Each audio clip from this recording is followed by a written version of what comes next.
Am I the asshole for ending a 15-year friendship? I am struggling to process the end of a 15-year friendship. This person was my first friend after moving to a new town. Looking back, there was always a pattern of instability. In our graduation year, they ghosted me, only to return a year later admitting they pushed me away because of a toxic relationship. I forgave them and rebuilt that trust. The wedding and the spiral. In 2025, I got married.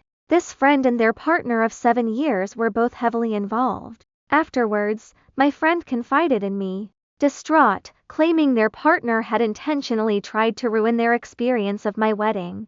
They shared stories of their partner's recurring drinking issues and blatant disrespect. Because my husband is also friends with this partner, I had a front row seat to the toxicity.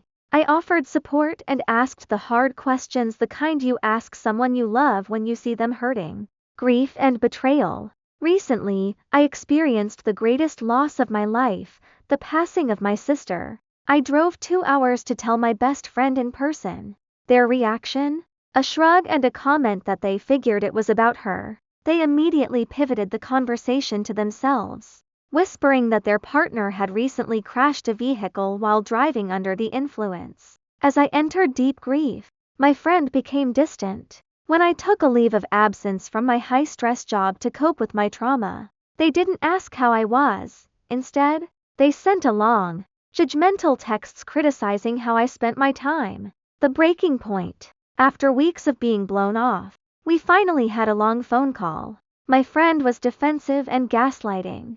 They claimed they felt cornered and interrogated during previous visits. I had misremembered the driving under the influence story, claiming they just blew it out of proportion. They were protecting my mental health by avoiding me. They attacked my character, portraying my husband and me as villains who were icing out their partners. When my husband reached out to the partner to clear the air, he was met with hostility. It became clear my friend was talking behind our backs while playing the victim. The aftermath. I eventually sent a kind message explaining that the trust was broken, but that I still loved them. Their response was cold, claiming I wasn't in the right headspace and that they didn't need my pity. There was no "I love you" back. Someone who views your support as an attack.